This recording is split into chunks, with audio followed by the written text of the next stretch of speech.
Agradeço o pastor da igreja, o conselho, por ter tido coragem mais uma vez de me chamar para estar aqui. E hoje nós vamos falar de Natal. Vocês sabem que dia é hoje? Hoje é o primeiro domingo do Advento. Eu sei que a gente não costuma falar disso, mas hoje é o primeiro domingo do Advento. Hoje a cor é vermelha. É muito bonito. Mas como a gente vai falar de Natal e vocês vão falar assim, esse velho está doido, porque ele vai falar de Natal, mas eu vou começar falando de um montão de troços que não tem nada a ver com Natal. Mas vamos abrir nossas Bíblias, lá em Lucas 2. Lucas 2, acharam?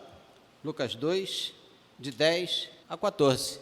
Lucas 2, de 10 a 14. Vamos ler juntos? A pessoa ainda está procurando. Então vamos lá. O anjo, porém, lhes disse: não temais, eis aqui vos trago boa nova de grande alegria, que o será para todo o povo. É que hoje vos nasceu na cidade de Davi o Salvador, que é Cristo, o Senhor. E isto vos servirá de sinal: encontrareis uma criança envolta em faixas e deitada em manjedoura. E subitamente apareceu com o anjo uma multidão de milícia celestial, louvando a Deus, dizendo: glória a Deus nas maiores alturas e paz na terra entre os homens a quem Ele quer bem. Pai, aqui está o teu servo, e aqui estão, Senhor, o teu público, Senhor, também seus servos. Abençoe-nos, guarde-nos, nos dê a sua palavra. É o que nós lhe pedimos em nome de Jesus. Amém, Senhor. Assentai-vos. Agora, quando eu disse para vocês que não tem nada a ver o que eu falei com o que eu vou falar aqui, é porque nós agora vamos abrir as nossas Bíblias lá em Gênesis 27. E eu lerei, não pedirei para vocês lerem não, só para vocês acompanharem, para a coisa não ficar muito longa e muito cansativa. Então nós vamos abrir lá em Gênesis 27, e primeiramente eu lerei o versículo de 1 a 4. Tendo-se envelhecido Isaque, e já não podendo ver, porque os olhos que lhe enfraqueciam, chamou Esaú, seu filho mais velho, e lhe disse: meu filho. Respondeu ele: aqui estou. Disse-lhe o pai: estou velho e não sei o dia da minha morte. Agora, pois, toma as tuas armas, a tua aljava e o teu arco, sai ao campo e apanha para mim alguma caça. E faze-me uma comida saborosa, como eu aprecio, e traze-me para que eu coma e te abençoe antes que eu morra. Agora, o 11 e o 12. Disse Jacó a Rebeca, sua mãe: Esaú, meu irmão, é homem cabeludo, e eu homem liso. Dar-se-á o caso de meu pai me apalpar, e passarei a seus olhos por zombador? Assim trarei sobre mim maldição e não bênção. A sua mãe tinha dito a Jacó para que ele usurpasse a bênção do seu irmão Esaú. O 15 e o 16 nos diz que depois tomou Rebeca a melhor roupa de Esaú, seu filho mais velho, roupa que tinha consigo em casa, e vestiu a Jacó, seu filho mais novo. Com ele, a pele dos cabritos cobriu-lhe as mãos e a lisura do pescoço. Nós vamos dar continuidade até o 25. Então entregou a Jacó, seu filho, a comida saborosa e o pão que havia preparado. Jacó foi a seu pai e disse: meu pai. Ele respondeu: fala, quem és tu, meu filho? Respondeu Jacó a seu pai: sou Esaú, teu primogênito. Fiz o que me ordenaste.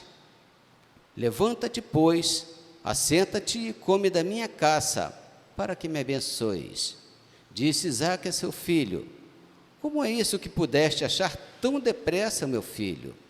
Ele respondeu: porque o Senhor teu Deus a mandou ao meu encontro. Então disse Isaque a Jacó: chega-te aqui, para que eu te apalpe, meu filho, e veja se és meu filho Esaú, ou não. E não o reconheceu, porque as mãos, com efeito, estavam peludas, como as de seu irmão Esaú, e o abençoou. Ele disse: és meu filho Esaú mesmo? Ele respondeu: eu sou. Então disse: chega isso para perto de mim, para que eu coma da caça de meu filho, para que eu te abençoe. Chegou-lhe e ele comeu. Trouxe-lhe também o vinho e bebeu. Rebeca pegou a pele do cabrito, cobriu os braços de Jacó, também o seu peito, o seu rosto, para enganar Isaque. Gênesis 29, duas folhinhas à frente, nós vamos ver que no 15 a 18, versículos 15 a 18, Jacó tinha fugido de Esaú, porque tinha enganado Esaú. Esaú tinha prometido se vingar dele. Rebeca, Isaque, o pai, é pai dos dois, ele ama os dois, mandou que ele fugisse, porque Esaú era caçador. Esaú era um homem forte, Jacó era um homem de dentro de casa, cuidava dali da casa, não fazia nada. E Jacó fugiu de Esaú. E ele foi para a casa de seu tio. E lá ele se apaixonou pela sua prima. E ele queria se casar com Raquel. Ele chegou então para o seu tio e falou para ele, lá no versículo 15, disse-lhe, 14 do encaso, disse-lhe Labão: de fato és meu osso e minha carne. E Jacó, pelo espaço de um mês, permaneceu com ele. Depois disse Labão a Jacó: acaso por seres meu parente irás servir-me de graça? Dize-me qual é o teu salário. Ora, Labão tinha duas filhas, Lia, a mais velha, e Raquel, a mais moça. Lia tinha os olhos baços, porém Raquel era formosa de porte e de semblante. Jacó amava a Raquel e disse: 7 anos te servirei por tua filha, mais moça, Raquel. Respondeu Labão: melhor é que eu te dê, em vez dela, um outro homem. Fica, pois, comigo. Lá no 21 a 28, disse Jacó a Labão: dá-me a minha mulher, pois já venceu o prazo para que eu me case com ela. Reuniu, pois, Labão todos os homens do lugar e deu um banquete. À noite conduziu a Lia, sua filha, e a entregou a Jacó, e coabitaram. Para a serva de Lia, sua filha, deu Labão Zilpa, sua serva. Ao amanhecer, viu que era Lia que estava com ele. Por isso disse Jacó a Labão: que é isso que me fizeste? Não te servi eu por amor a Raquel? Por que, pois, me enganastes? Respondeu Labão: não se faz assim em nossa terra, dar-se-ia a mais nova antes da primogênita. Decorrida a semana dar-te-emos também a outra, pelo trabalho de mais 7 anos, que ainda me servirás. Concordou Jacó, e se passou a semana desta. Então Labão lhe deu por mulher Raquel, sua filha. Vocês perceberam os dois textos? Jacó enganou seu irmão, tanto na sopa de lentilha, quanto na bênção. E ele simplesmente se apressou, ele foi acima, ele foi além daquilo que o Senhor já tinha preparado para ele. Jacó era o homem escolhido por Deus, ele não precisava enganar o seu irmão. Mas adiante a paga foi a mesma para com ele. Ele amava a Raquel. O que seu tio fez? Labão fez ele trabalhar 7 anos para ter a mão de Raquel. E na noite de núpcias, o embebedou, ele não sabia de mais nada, e deu a ele Lia, para pernoitar com ele. No outro dia, ele viu que fora enganado. E para ter a mão de Raquel, ele teve que trabalhar mais 7 anos. Porque ele não ouviu a voz de Deus. Agora, para deixar vocês mais perplexos com essa pregação que eu quero fazer, nós vamos lá em Samuel. Samuel 11. Todo mundo conhece.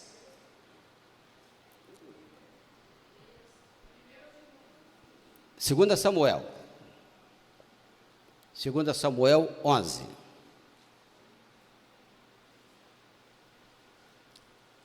Segunda Samuel 11, de 2 a 5, nos diz que uma tarde levantou-se Davi do seu leito e andava passeando no terraço da casa real. Daí viu uma mulher que estava tomando banho. Era ela muito formosa. Davi mandou perguntar quem era. Disseram-lhe: é Batseba, filha de Elião, e mulher de Urias, o heteu. Então enviou Davi mensageiro que a trouxessem. Ela veio e ele se deitou com ela. Tendo-se ela purificado da sua imundícia, voltou para sua casa. A mulher concebeu e mandou dizer a Davi: estou grávida. No 14 a 17, Davi ficou apaixonado por Batseba. Ele que já tinha se casado com tantas mulheres, ele que já tinha suas concubinas, mas ele queria mais. Ele se apaixonou por Batseba. Pela manhã, lá no 14 a 17, pela manhã Davi escreveu uma carta a Joabe e lhe mandou por mão de Urias. Escreveu na carta dizendo: ponde Urias na frente da maior força de peleja e deixai-o sozinho para que seja ferido e morra. Tendo, pois, Joabe sitiado a cidade, pôs a Urias no lugar onde sabia que estavam homens valentes. Saindo os homens da cidade e pelejando com Joabe, caíram alguns do povo, dos servos de Davi, e morreu também Urias, o heteu. O versículo 26 e 27 nos diz que, depois que souberam da morte de Urias, ouvindo, pois, a mulher de Urias que seu marido era morto, ela o pranteou, passou o luto. Davi mandou buscá-la e a trouxe para o palácio. Tornou-se ela sua mulher e lhe deu à luz um filho. Porém, isto que Davi fizera foi mal aos olhos do Senhor. O que é interessante é que todos nós sabemos que Davi era o quê? Um homem segundo o coração de Deus. Por que fez Davi isso? Para que Davi precisou matar Urias para estar com sua mulher? O que é bacana é que tem aquele texto mais adiante, quando Natã repreende a Davi, que de 1 a 7 nos diz que o Senhor enviou Natã a Davi. Chegando Natã a Davi, disse-lhe: havia numa cidade 2 homens, um rico e o outro pobre. Tinha o rico ovelhas e gado em grande número, mas o pobre não tinha coisa nenhuma, senão uma cordeirinha que comprara e criara, e que em sua casa crescera junto com seus filhos. Comia do seu bocado e do seu copo bebia, dormia nos seus braços e a tinha como filha. Vindo um visitante ao homem rico, não quis este tomar das suas ovelhas e do gado para dar de comer ao viajante que viera a ele, mas tomou a cordeirinha do homem pobre e a preparou para o homem que havia chegado. Então o furor de Davi se acendeu sobremaneira contra aquele homem e disse a Natã: tão certo como vive o Senhor, o homem que fez isso deve ser morto. E pela cordeirinha restituirá 4 vezes, porque fez tal coisa e porque não se compadeceu. Então disse Natã a Davi: tu és o homem. Assim diz o Senhor, Deus de Israel: eu te ungi rei sobre Israel e te livrei das mãos de Saul. Para que Davi fez esta coisa horrível? Traiu a Urias. Vocês sabem que Urias, ao invés de ir para casa, ficou deitado à porta do palácio, tomando conta de Davi, e ali lhe adormeceu. De tão fiel que Urias era ao seu rei Davi, vocês sabem disso? Pois é, Urias ficou deitado à porta, não foi para casa, adormeceu na porta do palácio para tomar conta do seu rei, e o seu rei o traiu, e o traiu com morte. Para nós irmos mais adiante, nós vamos agora lá no livro de Atos. Vamos lá no livro de Atos. No livro de Atos, todo mundo também conhece. A primeira perseguição lá no capítulo 8, nos diz o seguinte, capítulo 8, de 1 a 3, só os 3 versículozinhos. Naquele dia levantou-se grande perseguição contra a igreja em Jerusalém, e todos, exceto os apóstolos, foram dispersos pelas regiões da Judéia e Samaria. Alguns homens piedosos sepultaram Estevão e fizeram grande pranto sobre ele. Saulo, porém, assolava a igreja, entrando pelas casas e arrastando homens e mulheres, encerrava-os no cárcere. Saulo esteve no julgamento de Estevão, Saulo esteve na morte de Estevão, Saulo pegava cartas no sinédrio para perseguir os do caminho. Saulo contrariava a Deus de todas as maneiras, e ele era um fariseu daqueles ferrenhos. Quando nós aprendemos a falar que o farisaísmo é uma coisa ruim, é porque nós vemos no fariseu, assim como Saulo, e assim como tantos outros que a Bíblia nos mostra, pessoas de uma rigidez muito grande. Pessoas que faziam da sua fé uma coisa muito dura. Mas aí tem pessoas que falam para nós, isso é a mais pura verdade. Quantos fariseus existiam? Nós só olhamos esse lado do farisaísmo, aquele lado das pessoas duras. Mas e os bons fariseus? E Nicodemos? E José de Arimateia? E tantos outros que eram bons fariseus? Eram pessoas de bom coração. E Jesus tinha que fazer alguma coisa, ou melhor, Deus tinha que fazer alguma coisa com Saulo. O que Deus fez com Saulo mais adiante?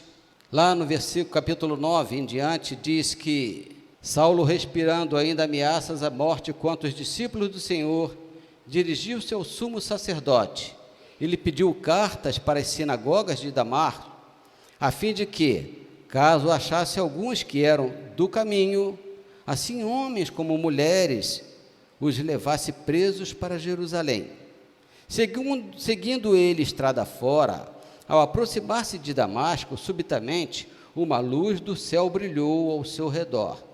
E caindo por terra, ouviu uma voz que lhe dizia: Saulo, Saulo, por que me persegues? Ele perguntou: quem és tu, Senhor? E a resposta foi: eu sou Jesus, a quem tu persegues. Saulo, Saulo, a quem tu persegues? Eu não tenho esta vantagem de contar que eu persegui o Evangelho, porque eu nasci dentro do Evangelho. Mas eu creio que aqui tenha pessoas, que riram do Evangelho, enquanto aqui dentro não estavam. Porque como nós conhecemos pessoas que riram do Evangelho porque aqui dentro não estavam. Quantas pessoas tinham medo do Evangelho? Porque, na verdade, as pessoas têm medo do Evangelho. Eu ir à igreja, eu perder o meu domingo para ir à igreja de manhã, para ir de noite. Às vezes, ainda numa quarta-feira, numa quinta-feira, eu também tenho que ir à igreja. Não vou não. Mas o que é interessante é que o Senhor pega essas pessoas, são exatamente essas pessoas que mais dizem que não vão seguir o Evangelho, são essas que quando caem, são aquelas que mais ficam aqui, passam a ser aquelas pessoas que a gente chama de piolho de igreja. Como elas se convertem, como elas se modificam, como elas dão glórias a Deus, como elas abrem o seu coração, como elas veem o tempo que elas perderam perseguindo ao Senhor. Mas eu gosto do futebol no domingo, eu também gosto. Eu só não gosto muito agora porque o meu time está muito mal. Mas mesmo quando o meu time ganhou 2 campeonatos seguidos, eu vinha à igreja. Eu não deixava de vir à igreja para ver o jogo do Fluminense, não. Deixava não. E gosto de futebol, porque o Senhor me tocou. Eu não sei qual foi o dia que o Senhor tocou a vocês, mas tem um corinho muito bonito que diz que o Senhor nos tocou. Esté, eu não sei se o nosso músico sabe tocar? Não. Mas a Esté vai cantar, porque ela é excepcional. Então, ela vai nos ajudar dizendo que aquele que se tocou na segunda-feira vai se levantar. Depois, aquele que se tocou na terça-feira vai se levantar. Depois, aquele que se tocou na quarta-feira, e assim vai até o domingo. Eu não sei o dia que Deus me tocou, mas eu gostaria de dizer a vocês, só um instantinho, Esther, Sim. que assim como Deus tocou a Saulo, Ele está tocando a cada um de nós aqui agora, neste momento. Ele está tocando todos os dias, porque quando Ele diz para nós que aonde vocês estiverem falando o nome dEle, aí Ele estará. E Ele está aqui agora, ou melhor, Ele está sempre dentro de cada um de nós. Quando foi que vocês foram tocados por Deus? Tem uma coisa muito linda que nos diz o seguinte, lá em João, no Evangelho de João, João 1, nos diz que no princípio era o Verbo, e o Verbo estava com Deus, e o Verbo era Deus. Ele estava no princípio com Deus, todas as coisas foram feitas por intermédio dele, e sem ele nada do que foi feito se fez. A vida estava nele, e a vida era a luz dos homens. A luz resplandece nas trevas, e as trevas não prevaleceram contra ela. Aqui está a vinda do nosso Senhor Jesus Cristo à terra. Quando eu fiz aquelas 3 passagens, mostrando 3 homens maravilhosos, escolhidos por Deus, nós poderíamos ver também tantos outros homens que foram rebeldes. Jonas, por exemplo, tinha que ir para Nínive, pregar o evangelho, ele não quis ir de jeito nenhum. Ele entrou no barco, se escondeu e foi dormir. Tiveram que jogá-lo, arremessá-lo no mar, para a baleia engolir o peixe, para ele se arrepender dentro da barriga do grande peixe. E tantos outros que tiveram também sua rebeldia de não aceitar aquilo que Deus deu para ele. E todos nós somos rebeldes, todos nós temos o nosso momento de rebeldia. Tanta coisa que nós temos que fazer para Deus e não fazemos, porque nós somos rebeldes.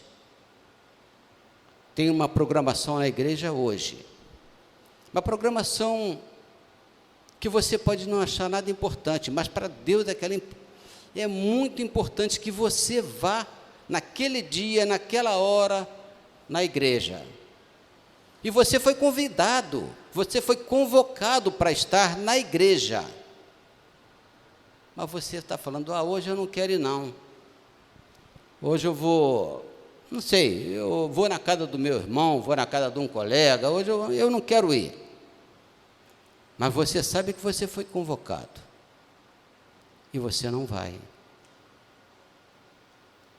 Aí o que acontece? Você vai na casa do teu irmão, come lá aquele risoles de camarão e passa muito mal com aquele risoles de camarão. Porque você não veio à casa do Senhor, você sabia que tinha que vir, você foi convocado para vir à casa do Senhor. Mas você tinha que ter uma desculpa para não vir. Todos nós fazemos isso, eu faço isso. Todos nós fazemos, porque nós somos rebeldes ao Senhor. Nós somos desobedientes à palavra do Senhor. E o Senhor nos deu a luz. Uma coisa maravilhosa que nesse texto nos mostra aqui de João, que quando Jesus veio, ele era o Verbo. Quando Jesus veio, ele era a luz. Ele é a luz do mundo. E nós ficamos vendo discussões de algumas igrejas que se colocam, de algumas religiões que se colocam, que diz que o Natal é uma festa pagã. Eu já dei esse exemplo, não sei se já dei esse exemplo aqui na nossa igreja. Na outra igreja eu sei que eu já dei esse exemplo. Alguém me pegou para me criar. Eu nasci provavelmente num dia de abril. Essa família pegou para me criar, mas não sabe o dia que eu nasci. Não sabe o dia que eu nasci. Então quer dizer que todo mundo vai ter aniversário, menos eu. Porque se me der aniversário, eles não sabem o dia que eu nasci, como é que vão me dar um aniversário? Então eles pegam lá no dia de abril, um dia importante, um dia bonito, importante, ele fala assim, não, o Carlinhos nasceu.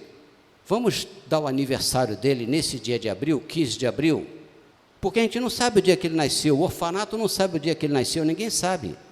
Aproximadamente ele nasceu no dia 15 de abril. Então, registram lá, Carlinhos nasceu no dia 15 de abril. Aí vão aparecer aquelas pessoas de coração duro que vão falar assim, não, o Carlinhos não tem festa de aniversário para ele. A gente não sabe quando ele nasceu, como é que a gente vai fazer festa de aniversário para ele? E isso está em voga mesmo hoje em dia, está na moda, escutarmos dizer que o Natal é uma festa pagã, uma festa criada pela Igreja Romana. Graças a Deus por isso. Porque o sol, a luz, o dia 25 de dezembro, era uma festa pagã. Mas como eles iam ensinar a todo aquele povo que Jesus nasceu, quando Jesus nasceu, eles tinham que substituir aquelas festas pagãs que existiam pela nova festa, que é o cristianismo. Muito inteligente, muito sábio, muito bonito. Se o dia do sol era o dia 25 de dezembro, quem é o nosso sol? Quem é a nossa luz? Jesus Cristo. Ele é o nosso sol, Ele é a nossa luz. Porque qual é o dia então que nós vamos escolher para ser o dia do nascimento do nosso Senhor Jesus Cristo? Eu gostaria que essas novas religiões escolhessem um dia para que nós pudéssemos festejar a vinda do nosso Senhor Jesus Cristo à terra. Ou então não queremos festejar a vinda dele aqui. Não queremos fazer essa festa maravilhosa que nos contagia, que nos emociona, que nos faz nos sentir bem. Aniversário de Jesus Cristo. Até isso, estão dizendo, é uma festa pagã. Era uma festa pagã há 1700 anos atrás. Até inteligentemente verem que eles adoravam o Deus Sol, verem que eles festejavam no dia 25 de dezembro, o dia do Sol. Não, o Deus Sol acabou. O nosso Deus se chama Jesus Cristo. Nós vamos substituir esta festa que vocês fazem para este Deus pagão por um Deus de verdade, para um Deus real, para um Deus que está dentro do nosso coração, para um Deus que nos deu salvação, que nos deu vida. Vamos substituir, e substituíram muito bem. E hoje nós estamos aqui, proclamando mais um Natal, mais um ano de vida do nosso Senhor Jesus Cristo dentro do nosso coração, dentro das nossas vidas. Ele é o nosso sol, Ele é a nossa luz, Ele é a nossa vida, Ele é tudo para nós. Quando alguém falar para nós, isso é uma festa pagã, isso foi criada pela Igreja Romana há 1700 anos atrás, quando Constantino aceitou o cristianismo, por motivos políticos ou não, vocês estão vendo que Deus aceitou a Jacó, fazendo as coisas erradas, vocês estão vendo que Deus aceitou a Davi fazendo as coisas erradas, Deus aceitou a quem Ele quis, Ele usou da maneira que Ele quis e do jeito que Ele quis. Deus usou as coisas erradas para o bem de todos nós. E por que Ele não pode usar também a Constantino? E por que Ele também não pode usar a Igreja Romana? Ele usa a quem Ele quer, quando Ele quer, da maneira que Ele quer, para o bem de todos nós. Vamos proclamar o Natal, porque se faz Natal. O Natal se faz todos os dias dentro do nosso coração.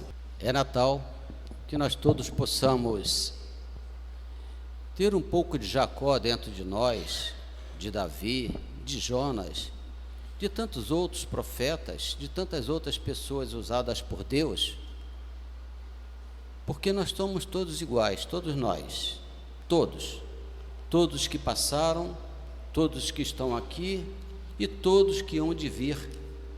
Nós seremos sempre iguais, seremos sempre homens de coração muitas das vezes duros, homens de coração que muitas das vezes duvida do Senhor, desobedece ao Senhor, mas nós somos escolhidos, cada um de nós somos escolhidos por Deus. Nós nunca podemos esquecer disso, que a vontade dele tem que ser sempre maior que a nossa. Se nós o desobedecemos, nós vamos pagar ali na frente. Todos nós pagamos, de uma maneira ou de outra, não da maneira como nós queremos, mas da maneira que ele quer. Que nós possamos ouvir a palavra de Deus, que nós possamos deixar ele falar conosco. A mensagem de Natal seja sempre, todos os dias. Vocês sabem que por isso nós temos a nossa data natalícia. Nós nascemos no dia X, é a nossa data natalícia. Façamos de Deus a nossa data natalícia, 365 dias só, somente isso, 365 dias por ano. Que nós possamos pregar o Evangelho de Deus, muitas das vezes não com palavras, principalmente com atitudes. Que nós possamos pregar a palavra de Deus com olhar, possamos pregar a palavra de Deus com um sorriso. Um sorriso às vezes vale muito, gente. Um sorriso fala muito mais do que qualquer palavra. Que nós possamos nos perdoar, que nós possamos nos amar. Eu gostaria de fazer a oração, não eu, porque oração me emociona muito, me emociono demais, mas eu gostaria de fazer uma oração, porque eu preciso dessa oração. Eu estou tendo problemas que estão sendo todos eles sanados, graças a Deus, estou tendo ótimas notícias, mas mesmo assim, eu quero pedir a Deus para que esse ano que se aproxima, esse ano novo que nós vamos ter, seja um ano diferente, seja um ano melhor para todos nós, todos nós. O Brasil está vivendo problemas seríssimos, que o novo governo está tentando melhorar. Mas nós temos as nossas questões pessoais. Na quinta-feira, agora, o pastor, no culto de ação de graças, eu não costumo sair do banco para vir aqui na frente. Não costumo fazer isso, nunca fui acostumado a fazer isso. Mas eu vim, porque era um culto de ações de graça. E nós temos muito que agradecer a Deus, muito. Eu tenho muito que agradecer a Deus. E tenho muito para pedir a Ele. E vir aqui na frente é uma coisa que, quando eu estou no púlpito, eu falo para a igreja, é simplesmente um momento de fé. Nada mais que um momento de fé. É entregarmos a Deus as nossas petições por um momento de fé. Se ela vai acontecer ou não, não nos pertence, pertence somente a Ele. Se nós vamos ficar esperando, vamos ficar esperando, porque a vontade dEle é única. Nós temos que ser submissos à vontade dEle, ao querer dEle.